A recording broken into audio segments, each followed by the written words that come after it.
ಎಲ್ಲರಿಗೂ ನಮಸ್ಕಾರ. ನನ್ನ ಜೊತೆ ಶುಭಮ್ ಇದ್ದಾರೆ ಮತ್ತೆ ಅರುಣ್ ಇದ್ದಾರೆ. ಅರುಣ್ ಅವರು ನಂದು ಸಾಕಷ್ಟು ವಿಡಿಯೋಗಳು ನೋಡಿದಾರಂತೆ.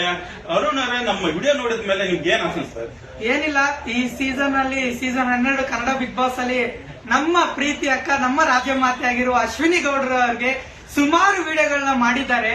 ಅದಕ್ಕೆ ನಾನು ಇನ್ಸ್ಟಾಗ್ರಾಮ್ ಅಲ್ಲಿ ಸುಮ್ಮನೆ ಒಂದು ಮೆಸೇಜ್, ಅಣ್ಣ ನೀವು ಸಿಗ್ತೀರಾ ಅಂತ ಕೇಳಿದಕ್ಕೆ ನಂಬರ್ ಕಳಿಸ್ಬಿಟ್ಟು ಲೊಕೇಶನ್ ಕೇಳ್ಬಿಟ್ಟು ನಮ್ಮ ಒಂದು ಸ್ಥಳಕ್ಕೆ, ನಮ್ಮ ಒಂದು ಆಫೀಸಿಗೆ ಬಂದು ಅವ್ರು ಇಷ್ಟೊಂದು ಪ್ರೀತಿ ತೋರಿಸ್ತಾ ಇದ್ದಾರೆ. ಅಶ್ವಿನಿ ಗೌಡ್ರಿಗೆ ಎಷ್ಟೋ ಪ್ರೀತಿ ತೋರಿಸಿ, ಗಿಲ್ಲಿ ಗೆದ್ರೆ ನಾನು ಅರ್ಧ ಮೀಸೆ ಬೋಳಿಸ್ಕೊಂತೀನಿ ಅಂದು ಅರ್ಧ ಮೀಸೆ ಬೋಳಿಸ್ಕೊಳ್ಳೋಂತ ಯಾರೇ ಗಂಡ 100% ನಮ್ಮ ರಾಜ ಮಾತೆನೆ ಗೆಲ್ಬೇಕಾಗಿತ್ತು, ಆದ್ರೆ ಮಿಸ್ ಆಯ್ತು.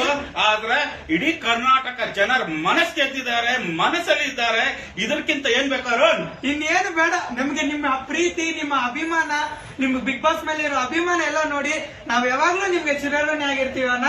ನೀವು ಯಾವಾಗ್ಲೂ ನಾವು ನಿಮಗೆ ಧನ್ಯತೆ ಆಗಿರ್ತೀವಿ. ಇದೊಂದು ಎಲ್ಲರೂ ಇವ್ರಿಗೆ ತುಂಬಾ ಸಪೋರ್ಟ್ ಮಾಡಬೇಕು. ತುಂಬಾ ಬಡತನದಲ್ಲಿದ್ರು ಕೂಡ ಯಾವತ್ತು ನಾನು ಬಡವ ಅಂತ ಇವತ್ತು ಯಾವ್ದೇ ಒಂದು ವಿಡಿಯೋಗಳಲ್ಲಿ ಬಡವ ಅಂತ ಹೇಳ್ಕೊಳ್ಳಿಲ್ಲ. ಅಷ್ಟು ಶ್ರೇಷ್ಠವಾದ ವ್ಯಕ್ತಿ ನಮ್ಮ ಅಣ್ಣ. ಇವ್ರಿಗೆ ನಾವ್ ಯಾವತ್ತು ಸಪೋರ್ಟ್ ಮಾಡಬೇಕು, ಯಾವತ್ತು ಅವ್ರನ್ನ ಬೆಳೆಸಬೇಕು ಅಂತ ಹೇಳ್ತಾ 2 ಮಾತು ಮಾತಾಡಕ್ ಕೊಟ್ಟಿದ್ದ ಅಣ್ಣಗೆ ನಾನು ಥ್ಯಾಂಕ್ ಯು ಅಂತ ಹೇಳ್ತೀನಿ. ಎಲ್ಲರಿಗೂ ಧನ್ಯವಾದಗಳು. ಎಲ್ಲರಿಗೂ ಆಲ್ ದಿ ಬೆಸ್ಟ್, ಎಲ್ಲರಿಗೂ ಒಳ್ಳೇದಾಗ್ಲಿ.